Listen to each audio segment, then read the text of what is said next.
नमस्कार, उदय इंडिया में आपका स्वागत है।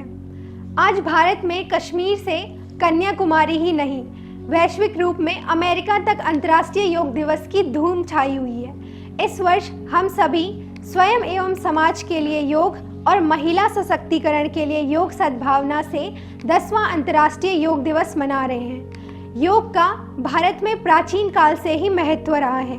योग की उत्पत्ति संस्कृत से हुई है।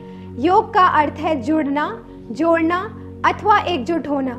योग शरीर की एकता, विचार और क्रिया, संयम और पूर्ति, स्वास्थ्य और कल्याण तथा मानव और प्रकृति के बीच सामंजस्य का एक समग्र दृष्टिकोण प्रदान करता है। भारत में योग 5000 ईसा पूर्व से भी अधिक वर्षों से लोगों के जीवन का हिस्सा रहा है। हमारे वेदों सहित सिंधु घाटी की सभ्यता और उनकी मोहरों मूर्तियों में भी योग का प्राचीन वर्णन हुआ है। प्राचीन भारत में योग की 2 शाखाएं उल्लेखित हैं। पहला ब्रह्म योग, दूसरा कर्म योग। ब्रह्म योग लोगों के बीच ज्ञान, अध्यात्म और शांति योग के रूप में प्रसिद्ध हुआ। भगवान शिव को पहले योग गुरु आदियोगी के नाम से जाना जाता है।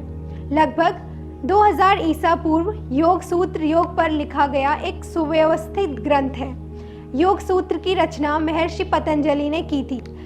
योग सूत्र में चित्त को एकत्रित कर ईश्वर में लीन होने का विधान है। पतंजलि के अनुसार मन को इधर उधर न भटकने देना व एक वस्तु पे स्थिर रखना ही योग है। प्राचीन परंपराओं में योग शारीरिक और मानसिक स्वास्थ्य को बढ़ावा देने के लिए उभरा है। योग में वर्णित सभी क्रियाएं एवं आसन शरीर को निरोगी बनाने, मन और मस्तिष्क को शांत रखने के लिए लाभकारी हैं। आइए जानते हैं अंतर्राष्ट्रीय स्तर पर योग दिवस की महत्ता को।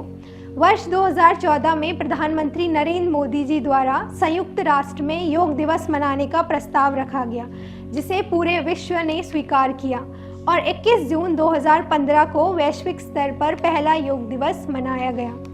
आज विश्व तथा भारत कई युवाओं को योगा ट्रेनर के रूप में रोजगार प्रदान कर रहा है और कई बीमारियों का उपचार भी योग के द्वारा किया जा रहा है। युवा देश विदेश में योगा ट्रेनर और इंस्ट्रक्टर के रूप में रोजगार प्राप्त कर रहे हैं। योगा में डिप्लोमा, डिग्री और सर्टिफाइड कोर्स भारत के लगभग सभी कॉलेजों में उपलब्ध हैं। स्कूल में भी योगा टीचर विद्यार्थियों को योग शिक्षा दे रहे हैं। कई कॉरपोरेट कंपनियों और अस्पतालों ने योग को नियमित रूप से संचालित कर अपने कर्मचारियों में स्वास्थ्य के प्रति जागरूकता को अपनाया है। कोविड-19 में क्वारंटाइन और आइसोलेट हुए लोगों की और सामाजिक देखभाल में योग ने महत्वपूर्ण भूमिका निभाई। इस वर्ष तीसरी बार प्रधानमंत्री नियुक्त होने के बाद अपने पहले कश्मीर दौरे के साथ प्रधानमंत्री जी श्रीनगर में योग कर रहे हैं तथा सभी कैबिनेट मंत्री अपने अपने क्षेत्र में जनता के बीच योग को आगे बढ़ाने का काम कर रहे हैं। प्रधानमंत्री ने कहा कि योग हमारे जीवन का एक अहम अंग है। ध्यान अपने आध्यात्मिक पहलुओं के कारण लोगों के लिए अनूठा हो सकता है। सरलता से एकाग्रता और लक्ष्यों पर ध्यान केंद्रित करने के रूप में समझा जा सकता है।